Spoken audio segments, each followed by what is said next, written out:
আজ তোমাদের শোনাবো রিসেন্টলি মুক্তিপ্রাপ্ত সায়ারা মুভির রোমাঞ্চকর গল্প। রিলিজের পর থেকেই সিনেমাটি বক্স অফিসে যেন তাণ্ডব চালাচ্ছে আর ভক্তদের মনে তৈরি করেছে এক আলাদা ভালোবাসার ঢেউ। এই ভিডিওতে আমি তোমাদের পুরো মুভিটির ঘটনা একেবারে শুরু থেকে শেষ পর্যন্ত ব্যাখ্যা করব। তোমাদের যেন মনে হয় ঠিক সিনেমা হলে বসে মুভিটি দেখছো। তাহলে শেষ পর্যন্ত ভিডিওটি দেখো আর শেষে কমেন্টে জানিও তোমার চোখে সায়ারা কেমন লাগলো। আর এই ভিডিওটি যদি তোমার ভালো লেগে থাকে তাহলে অবশ্যই চ্যানেলটিকে সাবস্ক্রাইব করে বেল আইকনটি ক্লিক করতে কিন্তু ভুলো না। তাহলে আর কথা না বাড়িয়ে চলো হারিয়ে যাই আজকের মুভি সায়ারার গল্পে।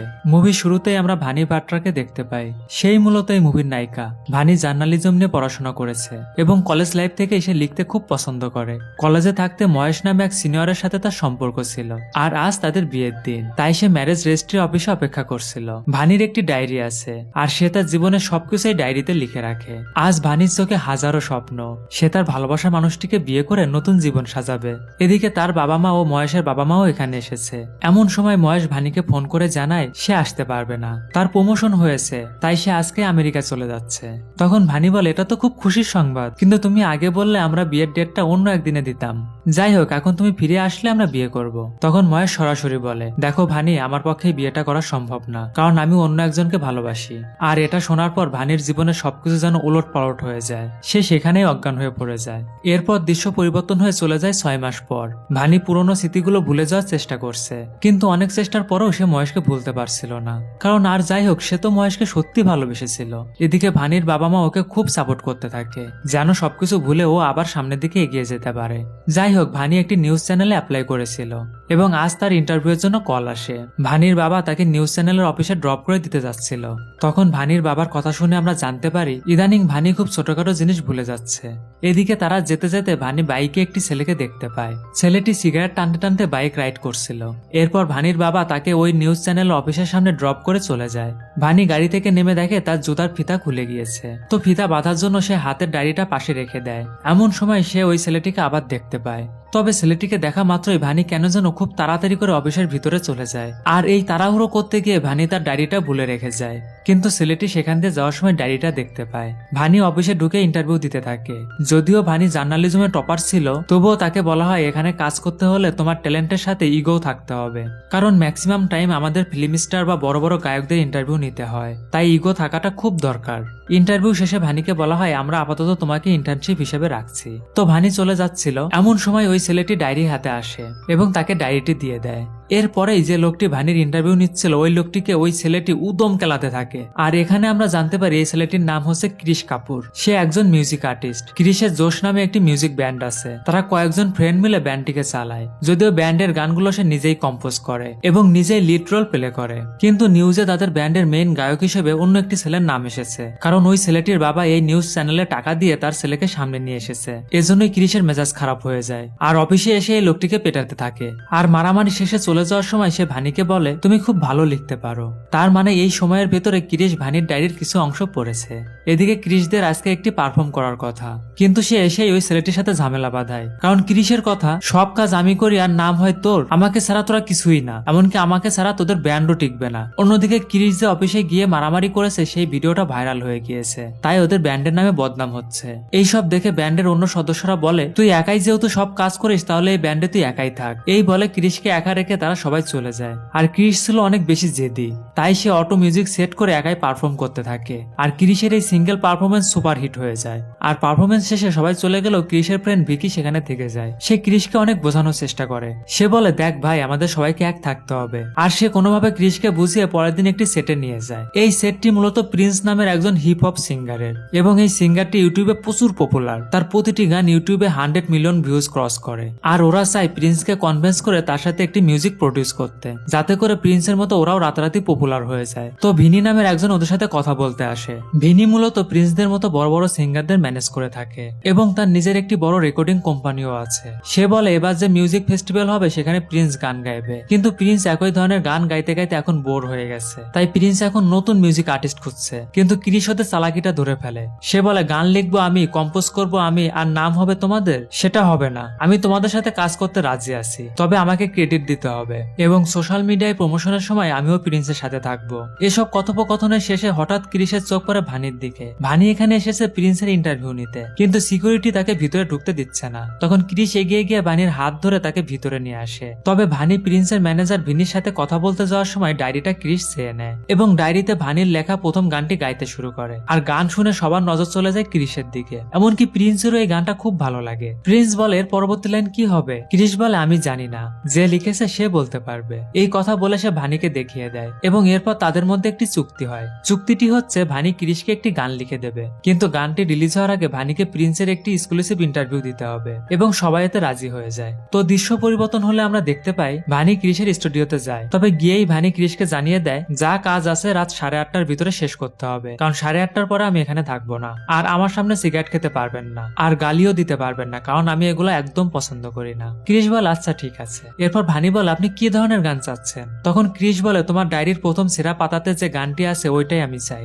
ভানি বলে ওই গানটি আমি অনেক আগে লিখেছিলাম আর পেজটাও আমি ছিঁড়ে ফেলেছি, তাই এখন আর আমার ওই গান মনে নেই। ক্রিস তখন বলে তুমি পেজ ছিঁড়ে ফেলেছো কেন? ভানি বলে দেখুন এটা আমার একান্তই ব্যক্তিগত ব্যাপার আর আমার ভুলে যাওয়ার অভ্যাস আছে, তাই আমি সবকিছু ডায়েরিতে লিখে রাখি। এরপর ডায়েরিটা খোলার পরে ভানির মহেশের স্মৃতিগুলো মনে পড়তে থাকে আর সে কিছুই লিখতে পারছিল না। ক্রিস জিজ্ঞাসা করলে ভানি বলে আমি লেখার চেষ্টা করছি কিন্তু পারছি না। তারপর ভানি সেখান থেকে রাগ করে উঠে চলে যেতে চায়। সে বলে এভাবে হুট করে কোনো গান লেখা যায় না, এর জন্য একটি স্পেশাল মোমেন্টের প্রয়োজন হয়। ক্রিসও তখন বিষয়টা বুঝতে পারে। এজন্য পরের দিন ভানিকে নিয়ে সে ক্রিকেট প্লেগ্রাউন্ডে যায়, কারণ ক্রিসের যখন মন খারাপ থাকে তখন সে এখানে ক্রিকেট প্র্যাকটিস করে। ক্রিস তখন ভানিকে বলে ধরো এখন ইন্ডিয়া ও পাকিস্তানের ম্যাচ চলছে আর ব্যাট করছে বিরাট কোহলি, লাস্ট বলে লাগবে 5 রান। এমন সময় কোহলি একটি 6 মেরে দেয় আর পুরো স্টেডিয়াম তার নাম করতে করতে ফেটে পড়ে। এরকম কোন একটা স্পেশাল মুহূর্ত অনুভব করো। আসলে ক্রিস তাকে বোঝাতে চায় স্পেশাল মুহূর্ত কিছু কিছু সময় অনুভবও করা যায়। ভানিও বিষয়টা অনুভব করে এবং সে তখন ক্রিসের জন্য একটি গান লিখে দেয় আর এখান থেকে শুরু হয় একটি নতুন অধ্যায়।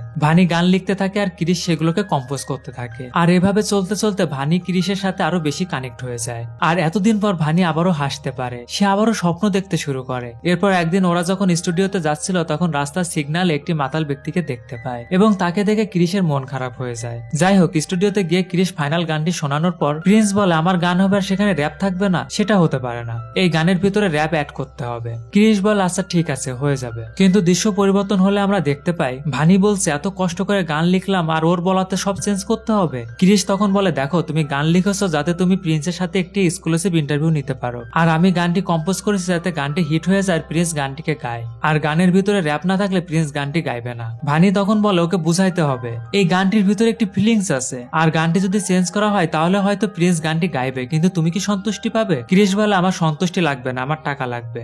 এই কথা শুনে ভানি সেখান থেকে চলে যাচ্ছিল আর ঠিক তখনই সেখানে পুলিশ চলে আসে আর আমরা জানতে পারি মদ খেয়ে রাস্তায় সিগন্যালে যে লোকটা ঝামেলা করছিল সে আসলে ক্রিসের বাবা অশোক কাপুর। সে মাঝে মধ্যে মাতাল অবস্থায় রাস্তাঘাটে এমন ঝামেলা করে, কিন্তু সে আগে এমন ছিল না। ক্রিসের মা মারা যাওয়ার পর সে এমন হয়ে গেছে এবং পুলিশ ক্রিসকে ওয়ার্নিং দিয়ে যায় এরপর থেকে এমন হলে বাপ বেটা দুজনকে জেলে পাঠাবো। এরপর ক্রিস রাগ করে ওর বাবার উপরে কিছু টাকা ছুঁড়ে ফেলে এবং বলে এগুলো নিয়ে মদ খেয়ে মরে যাও। এই সবকিছু দেখার পর ভানি ফিল করে ক্রিসের মনের ভিতরে কতটা কষ্ট জমে আছে। এরপর ক্রিস ক্রিকেট গ্রাউন্ডে গিয়ে প্র্যাকটিস করছিল। ভানি তখন সেখানে গিয়ে তার অতীত সম্পর্কে বলতে থাকে। সে বলে মহেশ কিভাবে তার সাথে প্রতারণা করেছিল এবং তারপর আমি ভেঙে পড়েছিলাম, আর যখন আমার সব আশা শেষ হয়ে গিয়েছিল তখন তোমাকে দেখে আমি আবার বাঁচার আশা ফিরে পেয়েছি, নতুন করে বাঁচার স্বপ্ন দেখছি। তুমি যেভাবে আমাকে নতুন করে বাঁচতে শিখিয়েছ আমিও তোমাকে সেইভাবে হেল্প করতে চাই, তবে তুমি যদি না চাও তাহলে আমি কিছু করতে পারবো না। তখনই ক্রিস ভানিকে বলে প্লিজ হেল্প মি। এরপর ওরা দুজন ক্রিসের বাবাকে একটি রিহ্যাব সেন্টারে ভর্তি করে দেয়, কিন্তু সেখানে বছরে 9 লক্ষ টাকা দিতে হবে। কিন্তু এত টাকা ক্রিস কোথায় পাবে? এজন্য সে তার কম্পোজ করা গানটি প্রিন্সের ম্যানেজারের কাছে বিক্রি করে দেয়, যেখানে কোনো কপিরাইট থাকবে না, কোনো ক্রেডিটও দিতে হবে না। এদিকে ভানি ক্রিসের কষ্টটি বুঝতে পারে, সে শুধু তার গানটি বিক্রি করেনি, তার স্বপ্ন বিক্রি করে দিয়েছে। যাই হোক পরের দিন টিভিতে ভানির ইন্টারভিউ দেখানো হচ্ছিল। ওর বাবা মাও ইন্টারভিউটি দেখছিল, কিন্তু ভানি তার ডায়েরিতে দেখতে পায় সেখানে একটি টিকিট রয়েছে এবং সেখান থেকে সিন চলে যায় মিউজিক ফেস্টিভ্যালে, যেখানে প্রিন্স গান গাচ্ছিল।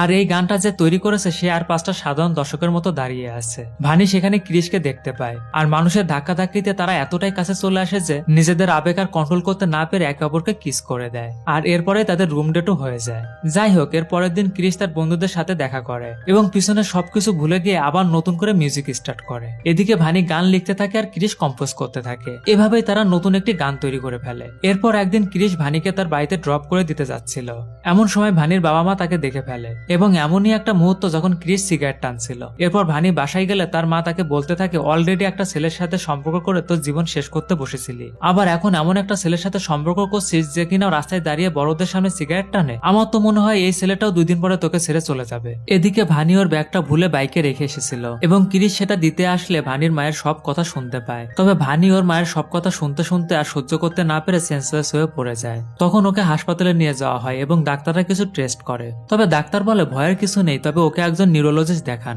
তখন ক্রিসও সেখানে ছিল এবং ভানির বাবা ওকে বলে তুমি চাইলে এখন ভানির সাথে দেখা করতে পারো। কিন্তু ভানির মা বলে তুমি আমার মেয়েকে ভালোবাসো, যদি ভালোবাসো তাহলে ওকে বিয়ে করতে হবে, আর নয়তো ওকে ছেড়ে দাও। তুমি অনেক মেয়ে পেয়ে যাবে কিন্তু আমার মেয়ে কোনো খেলনার বস্তু নয়। তখন ভানির বাবা এসে তাকে নিয়ে যায়। এরপর ক্রিস ভানির কাছে এসে বলে চলো বিয়ে করে ফেলি। এই কথা শুনে ভানি বুঝতে পারে ওর মা হয়তো কিছু বলেছে এবং সে ক্রিসকে বোঝাতে থাকে দেখো আমি তোমার সাথে সবসময় আছি, কিন্তু তোমাকে তোমার স্বপ্ন বাস্তবায়ন করতে হবে। তুমি সবসময় স্বপ্ন দেখো একজন সুপারস্টার হবে এবং তোমাকে সেই সুপারস্টার হয়ে দেখাতে হবে। তবে সবসময় মনে রেখো যে কোনো অবস্থায় আমি তোমার সাথে আছি এবং থাকবো। এরপর ভানিকে ডিসচার্জ করে বাড়িতে নিয়ে যাওয়া হয়। অন্যদিকে ক্রিসরা একটি অডিও মিউজিক রেকর্ড করে ইউটিউবে ছেড়েছিল এবং ইউটিউব থেকে তারা প্রচুর সাড়া পায়। আর এই মিউজিকের ভিডিও বানানোর জন্য তারা গোয়ায় চলে যায়। তারা হোটেলের সামনে গিয়ে দেখতে পায় শত শত ফ্যান তাদের জন্য অপেক্ষা করছে। ক্রিস কখনো স্বপ্নেও ভাবতে পারেনি এত মানুষ তাকে ভালোবাসবে। এদিকে ভানি নিউরোলজিস্টকে দেখাতে এসেছে। নিউরোলজিস্ট তার কিছু টেস্ট করে দেখতে পায় তার তেমন কোনো সমস্যা নেই, কিন্তু ভানি সবকিছু ভুলে যাচ্ছে,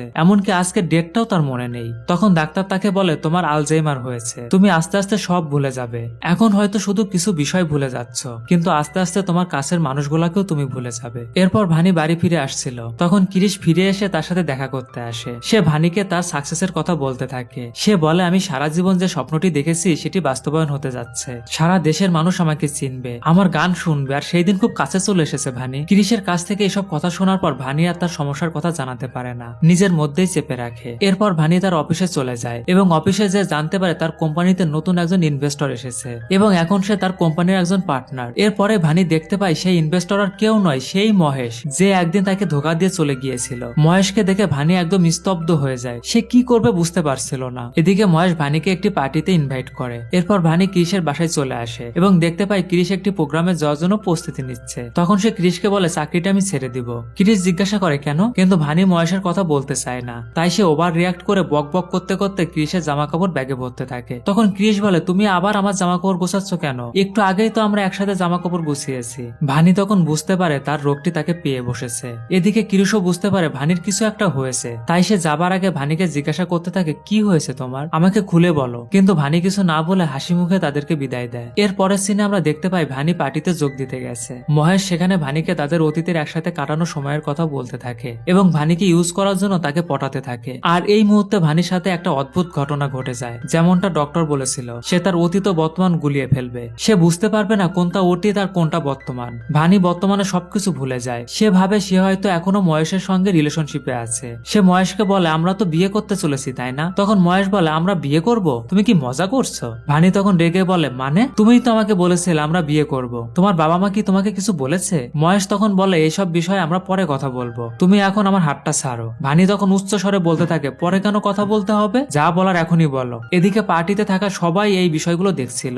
এমন সময় মহেশের ওয়াইফ সেখানে চলে আসে এবং সে মহেশকে বলে কি হয়েছে? মহেশ তখন বলে আরে কিছু না, ও আমার অফিসের একজন এমপ্লয়, চাকরি চলে যাচ্ছে তো তাই এসব সিন ক্রিয়েট করছে। এসব দেখে ভানি খুব কষ্ট পায়, কারণ সে বর্তমানে নেই। সে ভাবছে মহেশ তাকে এখনো ভালোবাসে, তাহলে কেন তাকে ধোকা দিচ্ছে? এগুলো ভাবতে ভাবতে ভানি পার্টি থেকে বের হয়ে যাচ্ছিল, কিন্তু যাওয়ার সময় ভানি হোঁচট খেয়ে পড়ে যায় আর তার ব্যাগটাও সেখানে ফেলে রেখে চলে যায়। এদিকে ক্রিস ভানিকে বারবার কল দিতে থাকে, কিন্তু ফোনটা ছিল সেই ব্যাগে। তখন সেখানকার সিকিউরিটি কলটা রিসিভ করে এবং ক্রিসকে সেখানে ঘটে যাওয়া সব ঘটনা খুলে বলে। এইসব শুনে ক্রিস তার প্রোগ্রাম ক্যান্সেল করে সেখানে চলে আসে এবং ভানির ব্যাগ থেকে মেডিকেল রিপোর্টটা দেখতে পায়। তখন সে জানতে পারে ভানি আলজাইমারে ভুগছে। তো তারপর ক্রিস প্লেগ্রাউন্ডে এসে ভানিকে খুঁজে পায়। তখন ভানি তাকে বলে সব তো জেনেই গিয়েছো তাই না, তাহলে আবার এখানে কেন এসেছো? ক্রিস তাকে বলে তোমার কি মনে হয় তুমি অসুস্থ হয়ে গিয়েছো তাই বলে আমি তোমাকে ছেড়ে দিব? পৃথিবীতে অনেক ভালো ডাক্তার আছে, তোমাকে তাদেরকে দেখাবো, দেখো তুমি সুস্থ হয়ে যাবে। ভানি বলে কিচ্ছু ঠিক হবে না, যে ডাক্তারকেই দেখাও না কেন সবাই বলবে ধীরে ধীরে আমার স্মৃতিশক্তি নষ্ট হয়ে যাবে।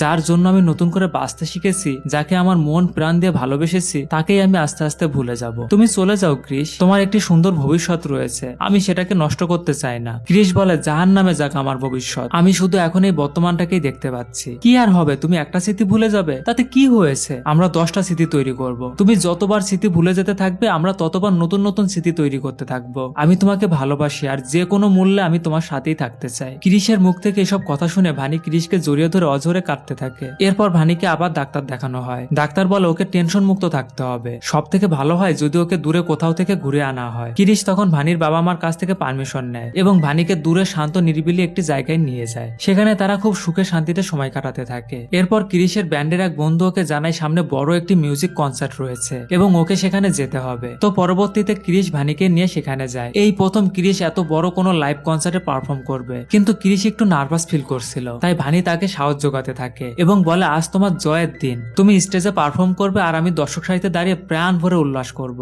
এরপর ক্রিস স্টেজে উঠে যায় পারফর্ম করার জন্য আর ভানি ভিডিও করতে থাকে। আর তখনই সে মহেশকে সেখানে দেখতে পায় আর এই মহেশকে দেখেই সে তার অতীত আর বর্তমান আবার গুলিয়ে ফেলে। মহেশ এগিয়ে এসে বলে আমি তো এই শোটি স্পন্সর করেছি, কিন্তু তুমি এখানে কেন? ভানি তখন বলে আমার তো এখানেই থাকার কথা, আমি তো তোমার জন্যই এখানে এসেছি। মহেশ ভাবে ভানি হয়তো আবার তার সংস্পর্শে আসার চেষ্টা করছে। এদিকে ক্রিস পারফর্ম করার সময় দর্শকদের ভেতরে ভানিকে খুঁজতে থাকে, কিন্তু সে ভানিকে কোথাও দেখতে পায় না, কারণ মহেশ ভানিকে মেকআপ রুমে নিয়ে গেছে এবং সে ভানির সাথে রোমান্স করার চেষ্টা করতে থাকে। এমন সময় ক্রিস সেখানে চলে আসে। ক্রিস বুঝতে পারে ভানি হয়তো আবার অতীতের সাথে বর্তমান গুলিয়ে ফেলেছে, তাই সে এখানে এসেছে। কিন্তু সে যখন ভানিকে তার সাথে আসতে বলে, ভানি তখন মহেশের পিছনে গিয়ে দাঁড়িয়ে থাকে। দেখে মনে হচ্ছিল ভানি ক্রিসকে চিনতেই পারছে না। ক্রিস তখন ভানিকে জোর করে নিয়ে যেতে চায়, কিন্তু মহেশ ক্রিসের সাথে ফাইট বাঁধিয়ে দেয় এবং সে মহেশকে মেরে পুরো শুইয়ে দেয়। কিন্তু এখানে সব থেকে বড় টুইস্টটা ঘটে, যে তাকে সব থেকে বেশি ভালোবেসেছিল সেই ভানি তাকে ছুরি মারতে আসে। ভানি ক্রিসকে বলে তুই মহেশকে ছেড়ে দে, নইলে আমি তোকে মেরে দিব। ক্রিস বুঝতে পারে ভানি তাকে ভুলে গিয়েছে এবং হঠাৎই ভানি ক্রিসের হাতে ছুরি মেরে দেয়। এটা দেখে মহেশ সেখান থেকে পালিয়ে যায়। ভানিও মহেশের পেছনে যেতে চাচ্ছিল, কিন্তু ক্রিস তাকে আটকে রাখে। এরপর তারা বাসায় চলে আসে। ক্রিসের বাবা তাকে বলে তোর মা মারা যাওয়ার পর যখন তোর হাত আমার ধরা উচিত ছিল, তখন আমি মদের বোতল ধরেছিলাম। তুই আমার মতো ভুল করিস না, নিজের ভালোবাসার মানুষের জন্য নিজের জীবনটা নষ্ট করিস না। এই কথা বলে সে সেখান থেকে চলে যায়। তো পরের দিন সকালে ভানি ঘুম থেকে উঠে ক্রিসকে বলে আজ তো তোমার শো আছে, সেখানে যাবে না? ক্রিস বলে শো তো গতকাল হয়ে গেছে ভানি। ভানি বুঝতে পারে সে সব ভুলে গেছে। সে ক্রিসকে জিজ্ঞাসা করে গতকালের শো কেমন হয়েছিল। ক্রিস তখন ভানিকে একটি গল্প বলে। সে বলে আমি যখন স্কুলে ছিলাম তখন আমার একটি বন্ধু ছিল, সে সবসময় নিজের জগতে থাকতো। রাগ এবং ফ্রাস্ট্রেশন ওকে দিন দিন শেষ করে দিচ্ছিল। এমন সময় ওর একটি মেয়ের সাথে পরিচয় হয়। ও ওই মেয়েটির কাছ থেকে ভালোবাসা পায়। ও ভাবতে থাকে এই মেয়েটি যদি ওর সাথে থাকে তাহলে হয়তো ও পুরো দুনিয়াটা জিততে পারবে, কিন্তু সেই মেয়েটা এখন চলে যাচ্ছে। ভানি বলে কোথায় যাচ্ছে? ক্রিস বলে অনেক দূরে, যেখানে ও কখনোই যেতে পারবে না। যাই হোক, এমন সময় ক্রিসের মনে পড়ে আজ তোর ব্যান্ডের বন্ধুদের সাথে দেখা করার কথা। তখন ক্রিস সেখান থেকে উঠে যেতে চায়, কিন্তু ভানি তার হাত ধরে বলে আমার হাতে এখনো কিছু সময় আছে, আর এই সম্পূর্ণ সময়টুকু আমি শুধু তোমাকেই ভালোবাসতে চাই। তবে ক্রিস এখানে বুঝতে পারে ভানি তাকে মহেশ ভাবছে। একটু ভেবে দেখো, যে মানুষটাকে সে নিজের থেকেও বেশি ভালোবেসেছে সেই মানুষটাই তাকে অন্য কেউ ভেবে ভালোবাসছে। সেই মেয়েটি তাকে ভুলে গিয়েছে। এই বিষয়টা কতটা কষ্টের হতে পারে সেটা হয়তো শুধু ক্রিসই বুঝতে পারছে।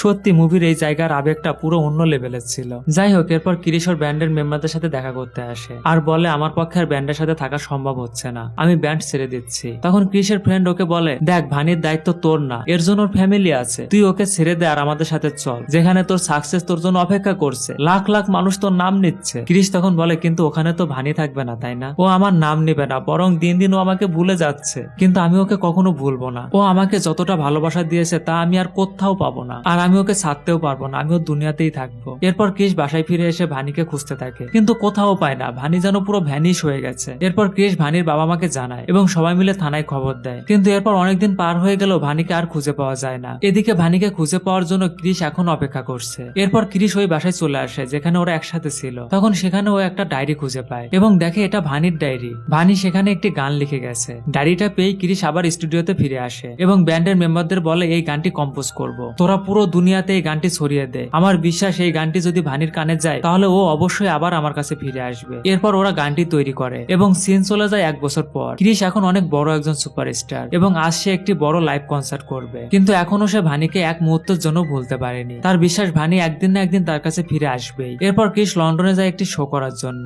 এবং সেখানে শোর প্রিপারেশন চলছে। এমন সময় বড় স্ক্রিনে ক্রিস একজন চোখ দেখতে পায়, আর চোখ দেখে ক্রিস বুঝতে পারে এটা আর কেউ না, এটা ভানির চোখ। ক্রিস তখন খোঁজ নিয়ে জানতে পারে এই ভিডিওটি মানালি থেকে আপলোড করা হয়েছিল। তাই ক্রিস তার শো ফেলে রেখে ইন্ডিয়ায় চলে আসে এবং সোজা মানালি চলে যায় এবং সেখানে একটি আশ্রমে যায় এবং আশ্রমের লোকেরা তাকে চিনতে পারে এবং তারা ক্রিসকে একটি চিঠি দেয় যেটা ভানি তাকে দিতে বলেছিল। চিঠিতে লেখা ছিল, ক্রিস আমি চাই না কখনো তুমি চিঠিটা পড়ো, কিন্তু তুমি যেহেতু পড়ছো তার মানে তুমি সবকিছু ছেড়ে চলে এসেছো, কিন্তু আমি এটা কখনোই চাইনি। যে আমাকে সবকিছু দিয়েছে সে আমার জন্য সবকিছু ছেড়ে দেবে এটা আমি কখনোই মানতে পারবো না। আর এইসব কারণে ভানি ক্রিশকে ছেড়ে অনেক দূরে চলে এসেছিল। ভানি জানতো সে যদি ক্রিশের লাইফে থাকে তাহলে ক্রিশ কোনোদিনও সুপারস্টার হতে পারবে না। ভানি চিঠিতে আরো লেখে, এখন আমি সবকিছুই ভুলে যাই, তারপরও কেউ যদি তোমার গান গেয়ে ওঠে আমার তোমার কথা মনে পড়ে, তোমার সাথে কাটানো মুহূর্তগুলোর কথা আমার মনে পড়ে যায়। ওই স্মৃতিগুলো আমার মস্তিষ্কে না, আমার মনে গাঁথা আছে ক্রিশ। আমার মস্তিষ্ক থেকে হয়তো সবকিছু মুছে যাবে, কিন্তু ওই স্মৃতিগুলো আমার মন থেকে কখনো মুছবে না। এরপর ক্রিশ সেখান থেকে বাইরে এসে দেখতে পায় ভানি বসে কিছু একটা লিখছে।